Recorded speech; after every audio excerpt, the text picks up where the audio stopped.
No, this is really horrible. And as you said, the Dark Ages, they were in the medieval times. We always tell our kids, but actually that's a lie. The Dark Ages are now.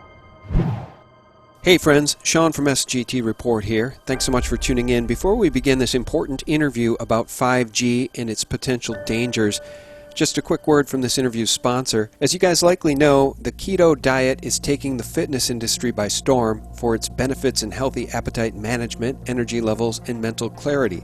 However, the keto diet can be difficult to follow. That's why Keto Elevate was made. Keto Elevate powerfully supports ketone production, whether you follow the keto diet or not. That's right, it can help elevate ketone levels even without the strict no-carb policy. Now, of course, you should probably avoid carbs anyway, but this product will help. There's a 60-day money-back guarantee. Get your own bag for 51% off and free shipping by going to ketowithsgt.com or by visiting the link, which I will leave below this interview. And welcome back, friends. Thank you so very much for tuning in. Sean from SGT Report here in sgtreport.com, which Google will not provide in the returns when you type in SGT Report, because they are fascist totalitarians who love tyranny. And guess what? Tom Wheeler, the former FCC chairman from 2000 to 2017, who fast-tracked 5G and didn't give one hoot about doing any safety studies, wrote a book called From Gutenberg to Google, The History of Our Future. Well, guys, I don't remember Gutenberg suppressing speech or banning speech or blacklisting speech. Gutenberg helped deliver news and information to people who lived in the Dark Ages. And people like Tom Wheeler and the people over at Google, like CEO Sundar Pichai, want to put us back in the information Dark Ages. Guys, I have a very special guest today. It's Olle Johansson. He is a retired associate professor who is doing the studies about 5G that Tom Wheeler and the FCC in the industry refused to do. Olle says understanding 5G and its biological effects is still nearly completely unknown, and although the world may be moving inexorably toward 5G, toward one of those tragic moments that will lead historians to ask, why did they not act in time? Well, friends, it's time to act, and you can help. Let's welcome Olle Johansson. How are you, Olle? Well, I'm just fine. Thank you so much for the very kind introduction. And may I just hook on to that and say, we all should die. And when we come to the pearly gates and St. Peter, I don't want him to say to me, why didn't you speak up, Olle? You had the information, you had the knowledge, you had all the data and facts. It's all right if he says, Olle, you did your very best. You failed, you couldn't stop it, but at least you tried your hardest. And that has always been my way to address these very important issues. And also every evening I want to gaze back to my mirror reflection in the bathroom mirror without any shame. Amen. That's exactly how I've felt. I started SGT Report and sgtreport.com in 2010, and it's exactly for those reasons, Olle. We are kindred spirits, my friend, and guess what? So are the people listening right now. I have a tremendous audience of patriots globally who want sovereignty, we want health, we want liberty, we want our families to be safe and protected, and we are sick and tired of the fear-mongering, and we're also sick and tired of fascists like Tom Wheeler who don't care about safety studies. So let's set the stage here. 5G. That doesn't stand for anything technological. 5G just means fifth generation. And what I've learned from you already is there is going to be 6G, 7G, etc. What concerns you most right now about 5G? Well, I would say the thing that concerns me most is a prolongation of what Tom Wheeler introduced, namely that we should just roll it out. We don't have time for any health or biological studies. And as you know, February the 7th, last year, 2019, your Senator Richard Blumenthal actually asked representatives of the Federal Communication Commission, the Food and Drug Administration in the United States, as well as your operators, for what kind of studies they had that proved that 5G is safe. And they had to admit that they were not aware of any studies whatsoever. No one had even started to launch any studies. My question for you, particularly Mr. Gillen and Mr. Perry, how much money has the industry committed to supporting additional independent research? I stress independent research. Is that independent research ongoing? Has any been completed? Where can consumers look for it? And we're talking about research on the biological effects of this new technology. Thank you, Senator. I think, thank you for your focus on the issue. Safety is paramount, and as you alluded to, we rely on the expert agencies, we rely on the findings of the FDA and others as to the requirements to keep all of us safe. There are no industry-backed studies, to my knowledge right now. Happy to visit with you as to what opportunities you think there needs to be more studies, and we're always for more science. We also rely on what the scientists tell us. So essentially, the answer to my question, how much money? Zero. I can certainly follow up with you, Senator. To my knowledge, there's no active studies being backed by industry today.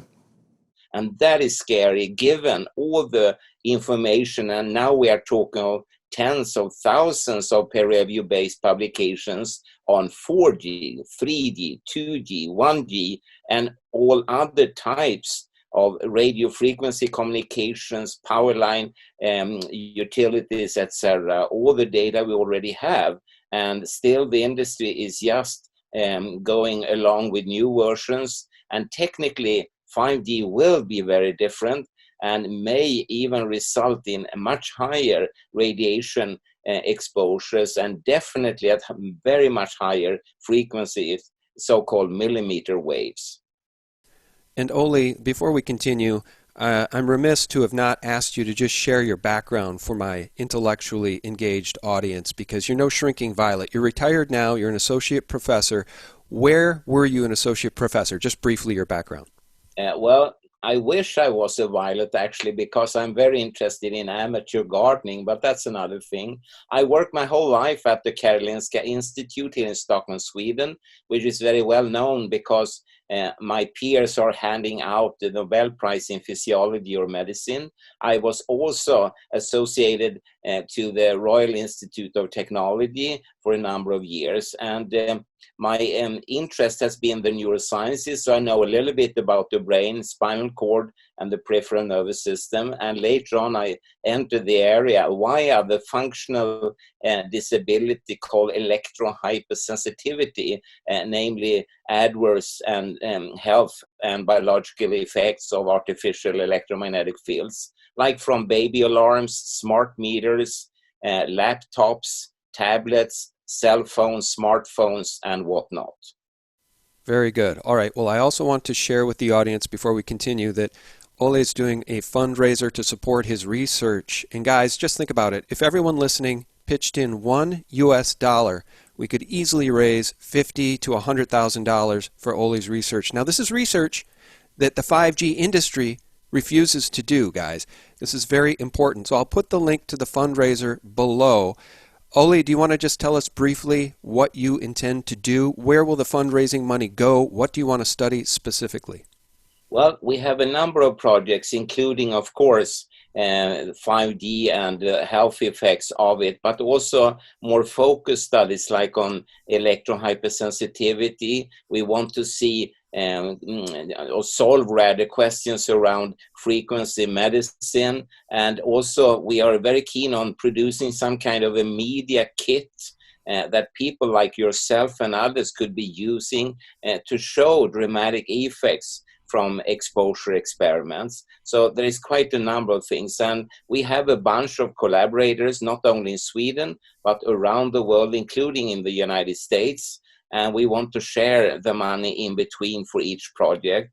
And as you said, we are trying very, very hard. And I already now want to say to anyone supporting us, thank you a million times. Even a single dollar makes a difference. And some people have been even more generous than that. And without it, it's very difficult because, as you say, the telecom industry are not interested in at all to pursue these studies. Unfortunately, also the governmental funding authorities also turn their back to it. And we recently even wrote to our own prime minister in Sweden. He didn't reply. He sent it to another minister. She didn't reply, and it landed in the lap of a civil servant who didn't know anything. And her reply after nearly 100 days was in plain English, blaha, blaha. So the uphill here is very long and very steep. So any help is very, very much appreciated. Now, that euphemism you just shared, I'm not familiar with. Blahor, blahor. What does that mean? Well, it was just nothing. She didn't respond to our concern and questions, and she is forgiven because she didn't know anything about it. In contrast to the ministers who really should have been able to reply, but they just refused.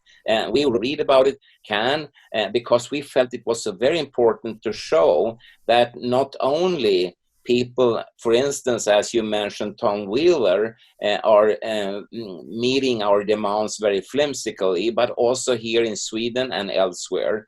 And so it is a very, very crucial moment in time.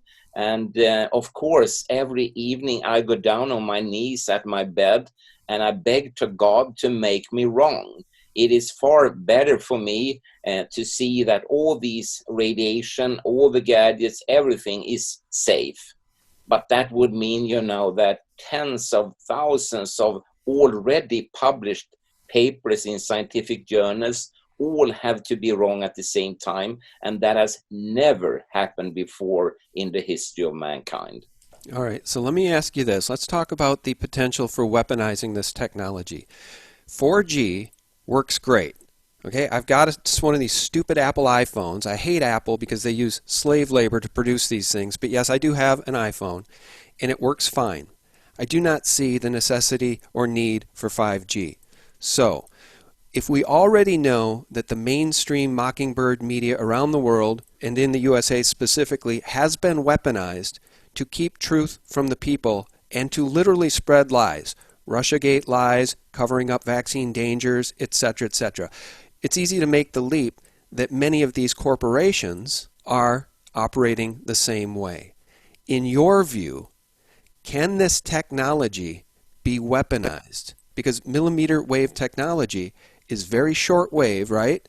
Short waves requiring far more towers than 4G. Like, they're talking about a tower on every block, Ole. That just blows my mind. That's absolutely insane. And if it's dangerous, and if it's already dangerous, my question is, how dangerous is it, and can it be weaponized? Can they turn it on, turn it off, turn it up, turn it down? I mean, you're pointing to crucial questions here. And to begin with, I have always been surprised, even if we go backwards, like to 4G and 3G and so on, that people so willingly give up their privacy, their integrity, and just give away personal data for free to all these commercial entities. And we have seen all these scandals being unraveled regarding different big corporations. And of course, the weaponization could be there, and it could be a direct weapon system, but also an indirect weapon system to allow the maneuver of different types of vehicles, military aircrafts, tanks, whatever. So the possibility definitely is there. And also, as you say, here in Sweden, it has been said that a full functioning 5G, and then we need to introduce also the term the Internet of Things, when all the things should communicate in between, meaning that we would have a cell tower each 50 meters. So they will be everywhere, I mean, H.G. Wells' War of the Worlds will look like lukewarm soup compared to this. So hopefully, there are only good intentions, nothing sinister being meant, and that's what I hope. But I do see the clouds at the horizon. And that's, by the way, one of our sub-projects that we want to continue further with. You know, we are in quite a pickle, Ole, if we have to just hope that they have good intentions. I mean, if that's where we're at right now, we're in a lot of trouble because, as I said, the mainstream media has been weaponized in the USA, as has Big Pharma, right? The mainstream media working in conjunction with Big Pharma to cover up the lack of efficacy and safety studies regarding vaccines. The autism rate in this country has gone from 1 in 10,000 to 1 in 50 among boys, and it's getting worse by the day. And what do the big pharma companies want to do? They don't want 36 childhood vaccinations. They want 70 or 80. Yeah, it is a profit center for big pharma, and guess who advertises on the nightly news? 65 to 70% of the ads on the evening news for the big three networks are big pharma ads. So they're in bed together, Ole. So if we have to hope they have good intentions regarding 5G, we are in a lot of trouble. We need some substantial, quantifiable data. So you got to help us get there. Who else is doing great research that you might partner with? There are a number of persons. I could just mention, for instance, George Carl in the United States, Dimitris Panagopoulos in Greece, Yasuko Kato in Japan, and so on. There are very many great scientists and medical doctors and dental doctors as well. And I'm trying to communicate as good as I can with them. But during this Corona lockdown, it has been difficult, of course, to be in touch the ordinary way. But thanks to platforms such as Zoom and Skype and whatnot, we are communicating. But again, as I said before, it's very difficult to do any form of practical experiments without the funding. So most of my time today goes to trying to find the gold mine, if you call it like that, you know. And of course, my Christian upbringing is important here, and therefore I use words like hope and similar, because some days that seems to be the last frontier left to us, and we need the facts, we need the data, we need the science. I agree, but without it, what more than hope is there to be found? That's right. Well, we're very hopeful too, and me and my audience are hoping for high-level indictments and arrests of deep state criminals in this country, those involved in Russiagate and essentially the coup to topple President Donald Trump. People like Hillary Clinton, Barack Obama, James Clapper, John Brennan. The list is long, and the deep state runs deeper and is into more horrible things than I could have ever imagined when George Carlin famously uttered the words, "It's a big club, and you and I ain't in it." He couldn't have been more right. It's a very deep-rooted evil club. So getting back to 5G, just describe for the audience what this microwave technology is and what it does. What does it do to our tissue? What does it do to our DNA? What does it do to our brains? What are you most concerned about? Well, to summarize quickly, when you look upon the scientific data from previous investigations using 2, 3, 4G and wireless internet and other types of microwave-based communication systems, you have an impact practically on everything and anything, including leakage of the blood-brain barrier, destruction of the stage 4 of your sleep, the stage when cells in your body is supposed to repair themselves. That stage is gone. Alterations of the electrical activity, dumbing down of students as well as of rats in problem-solving experiments. You have impacts, severe impacts, and including deterioration of the immune system, fertility issues, including reduction of sperm cell counts, quality, morphology is destroyed, damage to the DNA, etc., etc., etc. But the thing that keeps me most awake is actually studies by different scientists on bacteria, bacteria that you and I have on us and in us right now.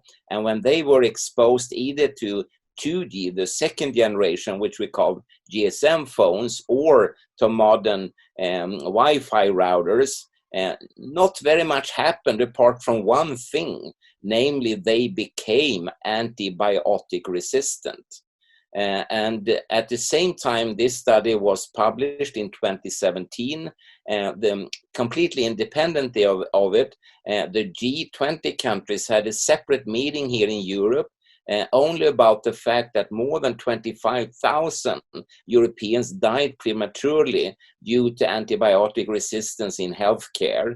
And it was speculated that by 2050, worldwide, more than 10 million people would die too soon due to the antibiotic resistance. But of course, if you merge the experimental data and the G20 speculations, the 10 million people 2050 could easily be 7.6 billion people. And I immediately, when I had heard about these discussions, called relative who is an orthopedic surgeon, and she confirmed that the increasing problem with antibiotic resistance in healthcare is more than alarming. And she also said that with the kind of figures we are looking at in the future, the current problems like the coronavirus crisis seems to be a very small issue. Yeah, well, speaking of that, the coronavirus, again, the weaponized media. There were some whistleblowing doctors with integrity that gave a press conference the other day, and they talked about the efficacy and usefulness of hydroxychloroquine.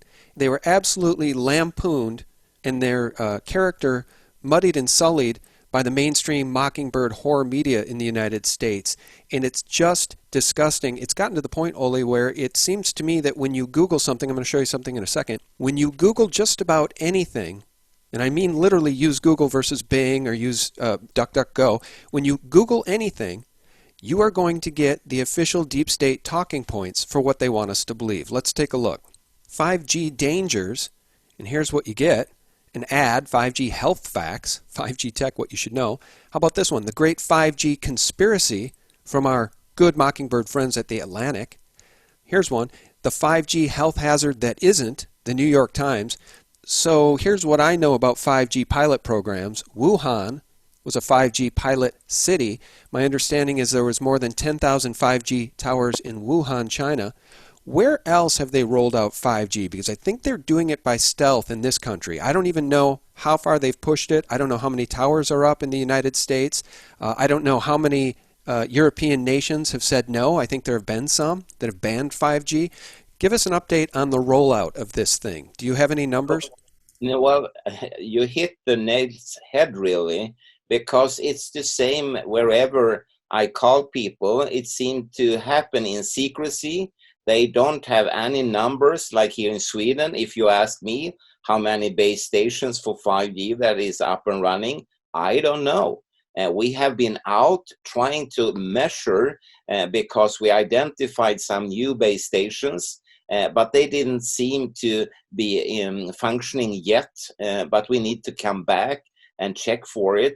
And so it is being sneaked in. And don't forget, that when we talk about any type of artificial electromagnetic fields and impact on health, there is not a single insurance or reinsurance company in the world that takes responsibility for that. And that is, in a sense, more telling than any mice or test tube I could show you right now. They have said goodbye to this area for more than 20 years ago. And I remember in 2002 in London, I was at a meeting. At it was, for instance, representatives of Lloyd's UK, which is the biggest insurance dealer in the world, Swiss Re, which is the biggest reinsurance company in the world, a small insurance company from Sweden called Skandia, and so on. And they all said that for them, the question was not whether microwave radiation to the human body was dangerous or not. They knew it was dangerous. The question for them was, in the future, who is going to pay for this party? And they didn't want to be responsible for it, and therefore they had bailed out. And as I said, that's very, very telling, So if you have some listeners that believe that these electromagnetic fields are safe and these gadgets are safe, please tell them not to any longer, because they are definitely not safe. Oh, Ole, we are under such a multifaceted attack, and I really like to try to be hopeful in my interviews. I don't want it Well, all to be doom and gloom, but I mean, no. Yeah, I have some reflections on it, because um, the last 5 years, at conferences, symposia, lectures, and so on, more and more people have stood up and asked for solutions for the good backside of the whole thing, And there are companies coming up with new inventions. For instance, in Poland, there is a Polish company called Modita, and they have a new low radiation cell phone called Modita Pure. And here in Sweden, there is a brilliant company called RP of Sweden, Radiation Protection of Sweden, and they manufacture cases not only for cell phones, but also for tablets, for baby alarms, for Wi-Fi routers, etc., that are enormously effective. And believe me, they have not done the testing themselves. All the tests have been done by an accredited independent company in Finland, one of the world leaders when it comes to cell phone radiation and similar. And they have shown that these cases reduce the bodily exposure somewhere between 70 up to 99%, some even as high as 99.9% reduction, without impairing battery lifetime or connectivity or anything like that. And we are talking about cases that cost in the order of 30, 40 US dollars. So that would be a very good investment for any person wanting to protect themselves as well as their family, including children. So if anyone is interested, they could go to the web page, which I believe is rpofsweden as one word.com. So you can check it out and order online. okay, There are a lot of other things like this. So there are things coming around the corner, and the question is, of course, who will win, the traditional technologies or the new inventions? And maybe if you call me in 1 year's time, we will have an upload of new inventions, new gadgets that work very differently from today's. Or the classical manufacturers and operators have won the game and decided exactly what we are supposed to use. Don't also forget that, of course, the manufacturers and the operators have legally protected every bit of their activity and their companies. And in a way, from a philosophical point of view, that's very odd. They sell safe gadgets, but they protect themselves more than any medieval king did in his castle, That's fishy, to say the least. well, yeah, absolutely. And my view on this thing, Ole, is that the free market, capitalism, and pro-humanity innovation is what could save us. I've often said, Ole, that if this planet were controlled by benevolent dictators, we don't want dictators at all, but we have them already, and they're malevolent. Yeah. If the Rothschilds, the Rockefellers, these 13 families that control everything, or have at least for so long, had they been benevolent, the world could be an Eden. So it really troubles me that, again, the mainstream media slams honest doctors when they mention hydroxychloroquine, while Moderna, the big pharma company, is fast-tracking a vaccine that they want to roll out globally, and they're skipping trials. They're going straight to human testing with an RNA vaccine. It's absolute lunacy, and the mainstream media continues to parrot how exciting it is that a vaccine is being developed, and they want to roll it out globally. Again, to me, Ole, this whole thing, when you connect all of the information, Ole, it seems very, very nefarious. And I want to be a cup half full guy. I want to be a hopeful guy. And I am, and I'm willing to fight, and you're fighting, and we're all fighting for truth. But it does seem to me that the big club, which you and I aren't in and would never want to be in, is a nefarious club with nefarious plans for humanity. And we can't let them get away with it. I agree. Yeah, I definitely agree. All right. I want to thank you for all that you're doing. Can you remind people how important it is to help fund studies, and tell us more about your study and how people can pitch in? Yes, there is the fundraiser call, and they can use the link to it and either use PayPal or a bank account transfer. And as I said before, any amount is more than welcome, and we will use it to the best of our scientific capacity. And we are trying to cover the different projects in our fundraiser call. Well, please help us. That's what I can say. Okay, Olle, well, I very much appreciate your time, your intellect, your work, and your truthfulness, because that's what humanity needs. Again, pro-humanity innovation is the key. And guys, if everybody listening could just pitch in $1, we could really help move the needle for Olle and his research. Olle, thank you so much for your time. Well, thank you very much indeed. And as you said, we need needles because I have followed throughout the decades the Nobel Prizes in different areas, and it's very obvious that the big findings are the type of needle point studies that are needed, and we want to pursue these projects all the way to the end, and please help us. Absolutely. Thank I will you. leave a link to the fundraiser below so you guys can help pitch in for Olle and his team's research. All right, Olle, thank you very much. Well, thank you, and good night from me. And yeah, I guess it's afternoon for you. Yeah, afternoon here, evening there in this wonderful place we call Earth. And guys, our guest has been Olle Johansson. Guys, thank you so much for tuning in, and thanks for finding us directly at sgtreport.com, because again, the fascist tyrannical rulers at Google will not even provide my website, my 10-year-old website, in the search results when you type in SGT Report. They did the same thing to Breitbart and other conservative .coms. They are truly criminals aligned against we the people. So for real news, hit us up at sgtreport.com, the antidote to corporate propaganda and mockingbird mainstream media lies 24/7. God bless, guys. Bye-bye. I remember the coffins. I remember the hollow-nosed bullets that the previous administration was acquiring in great numbers on both of those instances. That was not being done because it was planned far off into the future.